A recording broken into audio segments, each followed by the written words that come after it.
Imagine waking up in a country that looks exactly like the one you grew up in, but the math no longer makes sense. You walk into a Loblaws and see a block of cheese for $15, and for a second, your heart skips a beat. It's not just the inflation, it's the realization that the silent contract you signed with the Canadian dream is being shredded in real time. We were told that if we went to school, worked 40 hours a week, and paid our taxes to the CRA, we'd have a life of quiet comfort. But today, that comfort is a luxury reserved for the top 1%. The middle class isn't just shrinking, it's being systematically dismantled by a series of economic pressures that most people don't even see coming. We're standing on a tectonic plate that's about to shift, and the signs are everywhere, from the boarded-up storefronts in small-town Ontario to the desperate bidding wars in the GTA that defy all logic. This isn't just a rough patch, it's a structural failure. By the end of this video, you'll understand the 7 warning signs that the Canada we knew is heading toward a financial precipice, and why the shadow fact about our national debt is the one thing keeping the Bank of Canada awake at night. But first, we have to look at the first crack in the foundation, the illusion of wealth built on a mountain of IOUs. The first warning sign is the staggering level of household debt that has become the lifeblood of the Canadian economy. For decades, we've been told that debt is a tool, a way to leverage our way into a better life. But that tool has turned into a trap. Canadians are now the most indebted people in the G7. For every dollar of disposable income the average Canadian earns, they owe roughly $1.85. Let that sink in. You are essentially working for the first 7 months of the year just to break even on what you owe to the big banks. This isn't just a statistic. It's the heavy weight in your chest when you look at your credit card statement or your mortgage renewal notice. The Bank of Canada has raised rates to combat inflation, but in doing so, they have lit a fuse on a debt bomb that has been growing since the early 2000s. People are skipping meals to make their car payments, and the buffer that used to protect us, our savings, has evaporated. We are living on borrowed time, and the interest is coming due. What happens when the credit runs out and the banks stop calling with pre-approved offers? The answer is a ghost that haunts every suburban street in this country, yet no one wants to admit how close we are to the edge. Warning sign number 2 is the death of the entry-level home. In cities like Toronto and Vancouver, the concept of a starter home has become a cruel joke. What used to be a humble 3-bedroom bungalow in Scarborough or Surrey is now a $1 million asset that requires a combined household income that would have made you wealthy 20 years ago. Today, it just makes you house poor. The curiosity gap here is profound. How can a country with so much land have a housing shortage so severe that it threatens our social fabric? The answer lies in a toxic mix of NIMBYism, predatory speculation, and a government that treats real estate as a GDP driver rather than a human right. We are seeing a generation of young Canadians who have done everything right, got the degrees, got the jobs, yet find themselves trapped in basement apartments, paying half their take-home pay to a landlord who bought the property for a fraction of its current value in the 90s. This isn't a market, it's a feudal system. And as the rent eats away at the ability to save for a down payment, the dream of ownership drifts further into the fog. The psychological toll of knowing you may never own the roof over your head is a silent crisis that is draining the ambition out of our youth, leading to a brain drain we can ill afford. Moving to the third sign, the grocery war and the erosion of purchasing power. There is a visceral anger bubbling up in the aisles of Loblaws, Sobeys, and Metro. It's the feeling of looking at a rotisserie chicken that cost $8 3 years ago and now costs $13. It's the shrinkflation that sees your favorite cereal box getting thinner while the price tag gets thicker. But the real shadow fact isn't just that food is expensive. It's that our currency, the Canadian loonie, is losing its internal value faster than the official CPI suggests. When the government prints money to fund deficits, they are essentially devaluing every hour you spend at work. Your salary might stay the same, or even go up slightly, but your ability to buy high-quality protein, fresh produce, and basic necessities is plummeting. We are becoming a nation of bargain hunters, forced to choose between healthy food and paying the heating bill. The disappearing middle class is most visible at the checkout counter, where the discretionary income that used to fund vacations or hobbies is now being swallowed by the cost of eggs and milk. This is the death by 1,000 cuts that precedes a larger financial collapse, as the velocity of money slows down because nobody has anything left to spend after the basics are covered. Sign number 4 is the productivity gap. This is the boring term that economists use to describe a terrifying reality. Canada is getting poorer on a per capita basis. While our total GDP might look okay on paper because we are adding hundreds of thousands of new people to the population every year, the actual output of each individual Canadian is stagnating or falling. We have stopped investing in innovation and technology, preferring instead to park our capital in unproductive real estate assets. Why boo a factory or a software company when you can just flip a condo in the GTA for a 20% gain? This rent-seeking behavior is the hallmark of a declining economy. We are losing our competitive edge on the global stage. Our businesses are less efficient, our infrastructure is aging, and our regulatory environment is so thick with red tape that it takes a decade to build a single pipeline or transit line. This lack of productivity is the reason why your wages aren't keeping up with the cost of living. We are essentially trying to slice a shrinking pie into more pieces. If we don't find a way to make our economy actually produce value again, rather than just trading houses back and forth, the standard of living for the average Canadian will continue its downward trajectory until we resemble a developing nation with a cold climate. The 5th warning sign is the CRA tax bite and the phenomenon of bracket creep. As inflation pushes nominal wages up, Canadians are being pushed into higher tax brackets, even though their real purchasing power hasn't increased at all. The government is effectively getting a stealth raise at your expense. You work overtime, you get a small promotion, and suddenly the CRA is taking a larger percentage of your hard-earned money, leaving you with less than you had before the raise in real terms. When you combine federal and provincial income taxes, sales taxes like the HST, property taxes, carbon taxes, and the myriad of hidden levies on fuel and alcohol, many Canadians are losing more than 50% of their total income to the various levels of government. What do we get in return? An overloaded healthcare system with year-long wait times for specialists and crumbling public infrastructure. The value proposition of being a Canadian taxpayer is at an all-time low. This creates a disincentive to work harder and a desperate need to find loopholes in TFSAs and RRSPs just to protect what little is left.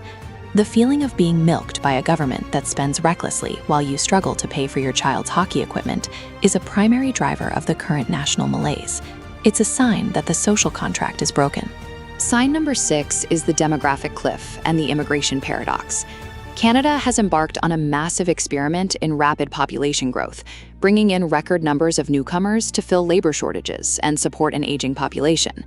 However, the infrastructure to support these people, housing, hospitals, schools, and transit, simply hasn't been built. This isn't an anti-immigration sentiment, it's a mathematical reality. When you add 1 million people a year to a country that is only building 200,000 homes, the result is an explosive increase in the cost of shelter and a degradation of public services.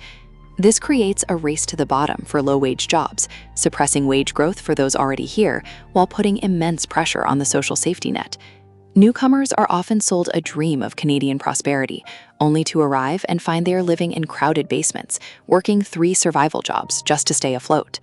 This demographic tension is a warning sign of a system that is being pushed past its breaking point. We are trying to grow our way out of a debt crisis, but the cost of that growth is being borne by the most vulnerable members of society. The curiosity gap is, how much longer can this continue before the social fabric of our traditionally welcoming nation begins to fray beyond repair? The 7th and final warning sign is the fragility of the banking sector. We like to pride ourselves on having the safest banks in the world, but that safety is predicated on the stability of the housing market. Our big 5 banks are heavily exposed to residential mortgages. As interest rates remain high and the renewal wall approaches, the period where hundreds of billions of dollars in mortgages taken out during the low-rate era of 2020 and 2021 must be renewed at double or triple the rate, the risk of mass defaults becomes real. If the housing bubble pops, it won't just be homeowners who suffer, it will be the entire financial system.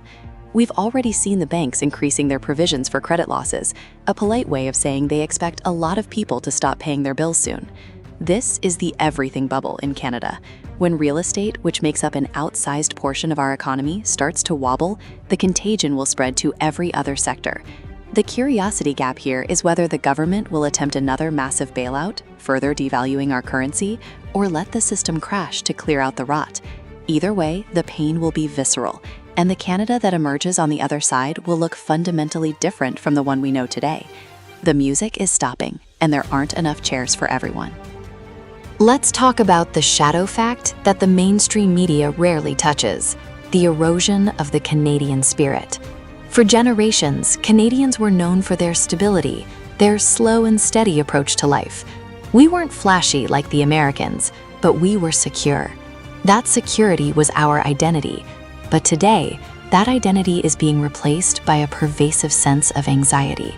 You see it in the eyes of parents at the park, wondering if their kids will ever be able to afford to live in the same city as them.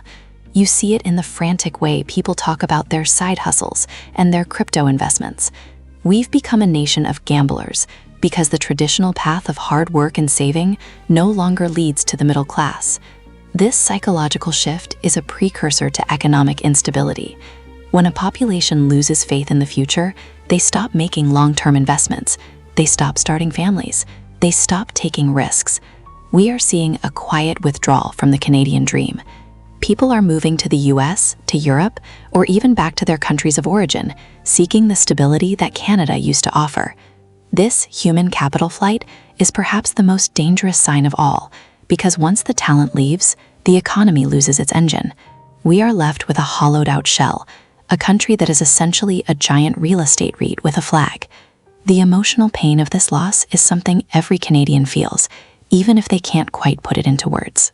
The reality of the disappearing middle class is best seen in the statistics of food bank usage. It used to be that food banks were a temporary safety net for those in extreme poverty. Today, 1 in 10 people in cities like Toronto are relying on food banks, and a significant portion of them have full-time jobs. These are people with degrees, people in healthcare, people in the trades. When a full-time salary cannot provide the basic caloric needs for a family, the economy has failed. The curiosity gap here is, why isn't this treated like a national emergency? Instead, we see record profits from the grocery giants and government officials who seem disconnected from the reality of the checkout line. The visceral pain of a father having to tell his children they can't have their favorite snack because it's too expensive is a trauma that will stay with a generation. This is the new normal that we are being told to accept, but it is anything but normal. It is the sign of a system that has prioritized corporate consolidation and debt servicing over the well-being of its citizens. As we move further into this decade, the divide between those who own assets and those who are owned by their debts will only widen, creating a two-tier society that is fundamentally un-Canadian. We are witnessing the end of the fair go that defined our national character for a century. Now, let's dive into the specifics of the GTA and GVA real estate madness. These two regions have become black holes that suck the economic life out of the rest of the country. When a one-bedroom condo costs $700,000, the amount of capital tied up in that non-productive asset is staggering. That money isn't going into new businesses, R&D, or education. It's going into interest payments and land value. This has created a generation of mortgage slaves who are one job loss away from total ruin. The curiosity gap is, what happens when the greater fool theory runs out of fools? For years, the market has been propped up by low rates and the belief that prices only go up. But as the Bank of Canada holds rates higher for longer, the math is starting to break. We are seeing private lenders pulling back and for sale signs sitting on lawns for months instead of days. The emotional stress of seeing your primary asset, your home, lose value while your payments increase is a recipe for a mental health crisis. This is the visceral reality for millions of Canadians who bought at the peak of the frenzy. They are trapped in a house they can't afford to keep and can't afford to sell. The wealth effect that drove consumer spending is reversing, and the resulting chill will be felt from the malls of Mississauga to the boutiques of Vancouver. The sixth sign of our impending crisis is the CRA tax bite on steroids, the capital gains tax changes.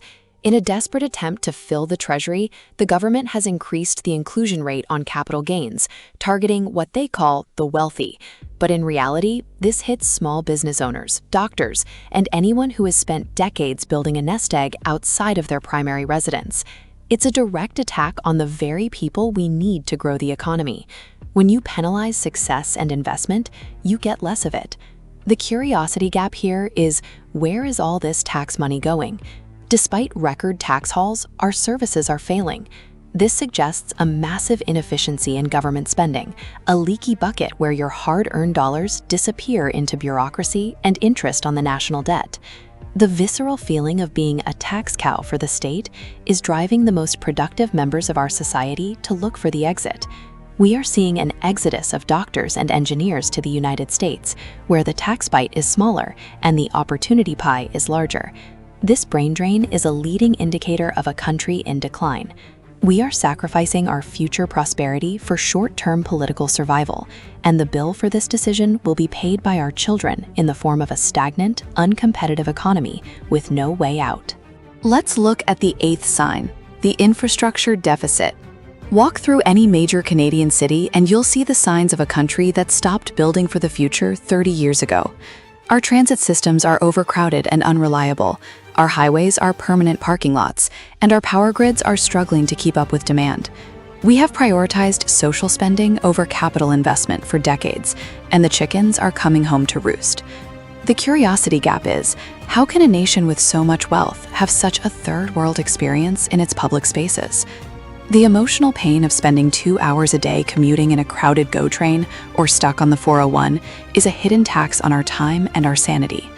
This lack of investment makes our economy less efficient and our lives more stressful.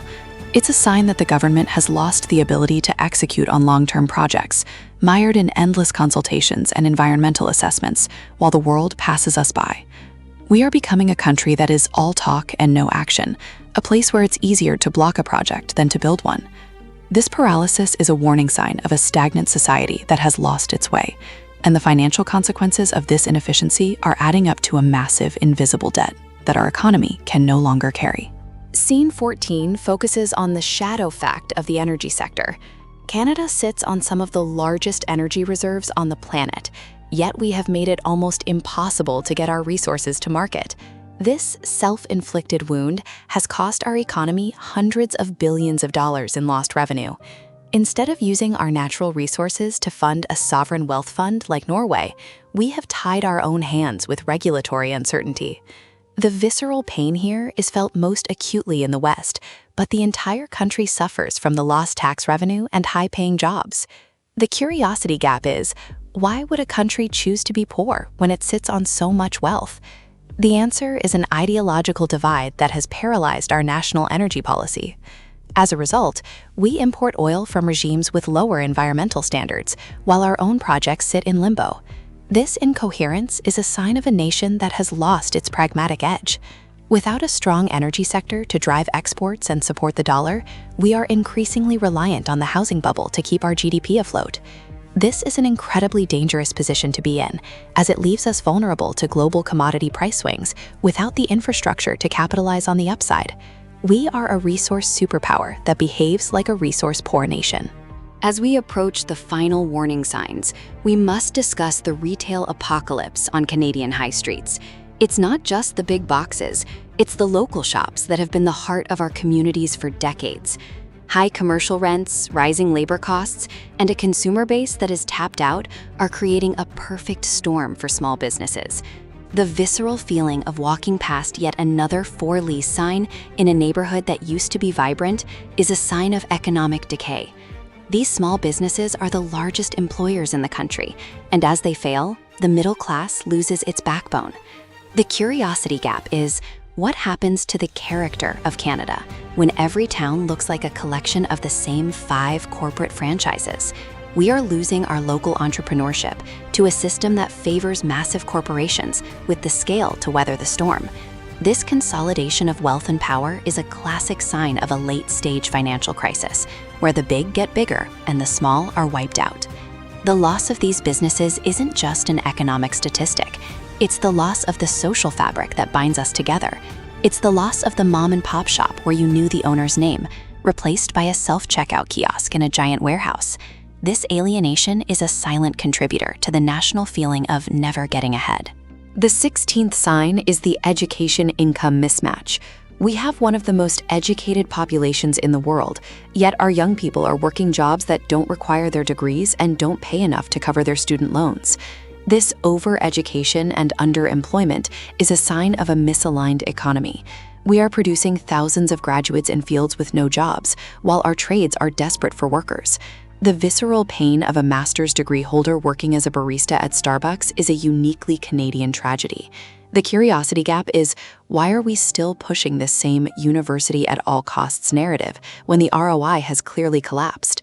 This mismatch is a drag on our productivity and a source of immense frustration for a generation that was promised a better life if they'd just got an education.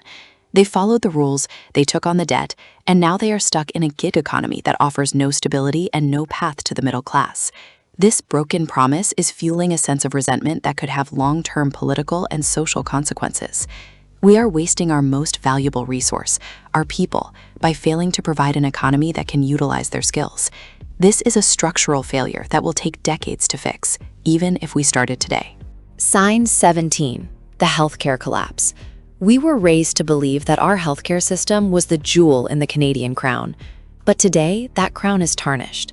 Wait times in ERs are reaching 24 hours in some provinces. Millions of Canadians don't have a family doctor. People are dying on wait lists for surgeries that would be routine in other developed nations. The visceral fear of getting sick and not knowing if the system will be there for you is a new and terrifying reality for many. The curiosity gap is, where is the money going? We spend a massive percentage of our GDP on healthcare, yet the results are deteriorating. This is a sign of a system that is top-heavy with administration and starved of frontline resources. It's a sign of a country that is failing to adapt to an aging population.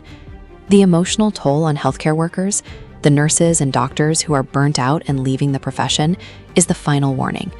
When the people who are supposed to take care of us are themselves in crisis, the entire social contract is on the verge of collapse. This isn't just a policy failure, it's a moral one. A wealthy nation that cannot provide basic medical care to its citizens is a nation in deep trouble, regardless of what the GDP numbers say. Let's talk about the silent TFSA and RRSP mistakes that are draining what little wealth Canadians have left. In a panic to save for an uncertain future, many are falling for get-rich-quick schemes or high-fee mutual funds that eat away at their compound interest. The visceral pain of looking at your retirement account after 10 years and realizing it has barely grown because the fees were too high is a slow-motion disaster. The curiosity gap is, why isn't basic financial literacy taught in our schools? We are a nation of savers who don't know how to invest. We park our money in the big banks, who then lend it back to us at 5 times the interest rate. This financial illiteracy is a boon for the banks, but a catastrophe for the middle class. People are using their TFSAs like savings accounts, missing out on tax-free growth, and over-contributing to RRSPs when they should be focusing on paying down high-interest debt. These mistakes are compounding the broader economic crisis, leaving people even more vulnerable when the everything bubble eventually pops. We are being fleeced by a system that relies on our lack of knowledge to stay profitable. Understanding how to protect your assets from the coming storm is the only way to survive, but most people are too busy surviving the day-to-day to learn how. Scene 19 brings us to the interest rate cliff. For 15 years, we lived in a world of free money. We built our lives, our businesses, and our government budgets on the assumption that rates would stay near zero forever. Now, that world is gone. The Bank of Canada is caught between a rock and a hard place. Keep rates high to kill inflation and risk a massive recession, or lower rates to save the housing market and risk a currency collapse. The visceral pain of a mortgage payment jumping from $2,000 to $4,000 a month is the reality for many variable rate holders. This payment shock is the ultimate curiosity gap. How much more can the average family take before they simply walk away? We are seeing the first signs of forced sales and power of sales in the GTA. This is the popping sound of the bubble. When the music stops and the cheap credit is gone, we will find out who has been swimming naked. The entire Canadian economy is built on a foundation of cheap debt, and as that foundation crumbles, the structures built upon it will inevitably fall. This is the moment of truth that we have been delaying for a decade, and there are no more emergency measures left to save us. The 20th sign is the social trust erosion. A healthy economy requires trust. Trust that the system is fair, trust that your hard work will be rewarded, and trust in your neighbors. But in Canada, that trust is evaporating.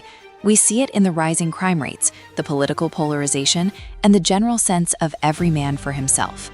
When people feel like the game is rigged, they stop playing by the rules. This shadow fact is the most difficult to quantify, but the most important to understand. An economy without trust is an economy that fails. The visceral anger we see on social media and in our streets is a symptom of a population that feels betrayed by its leaders.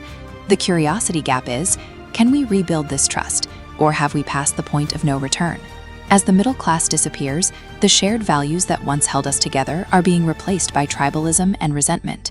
This is the precursor to the kind of social unrest that can turn a financial crisis into a national catastrophe.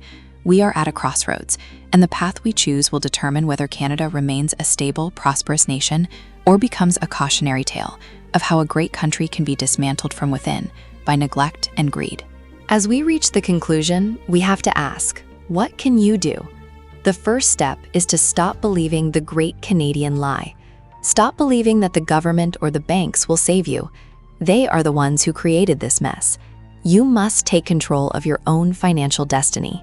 This means getting out of high-interest debt, diversifying your assets outside of Canadian real estate, and maximizing the few tools you have left, like the TFSA and RRSP, with a focus on global growth rather than domestic stagnation. The visceral pain of the current crisis is a wake-up call. The curiosity gap is, will you wake up in time? We are entering a period of great volatility, but also great opportunity for those who are prepared. The shadow fact is that wealth doesn't disappear in a crisis, it just changes hands. By understanding the 7 warning signs we've discussed, you are already ahead of 99% of the population. But knowledge without action is useless. You need a plan to protect your family, your home, and your future from the everything bubble pop. This isn't about fear, it's about reality. The Canada of the past is gone, but the Canada of the future is still being written. Make sure you are the one holding the pen, not the one being written out of the story. Finally, we must consider the open loop for what comes next. If the Canadian economy is truly heading for a reset, what does that look like for you? In our next video, we will dive deep into the survival portfolio, the specific assets and strategies that have historically protected wealth during periods of high inflation and currency debasement. We'll look at why some of the world's most successful investors are quietly moving their money out of traditional Canadian assets and where they are putting it instead. The emotional pain of the current struggle is real, but it doesn't have to be your permanent reality. There is a way through the fog, but it requires a level of honesty and courage that is rare in today's world. The curiosity gap we leave you with is this. If the Bank of Canada is forced to choose between saving the dollar and saving the housing market, which one do you think they will sacrifice? The answer will determine the fate of every Canadian for the next 30 years. Don't wait for the crisis to hit its peak before you act. The signs are all around you. The question is, are you brave enough to see them for what they really are? Subscribe and hit the bell, because the next chapter of this story is one you cannot afford to miss. Your financial survival depends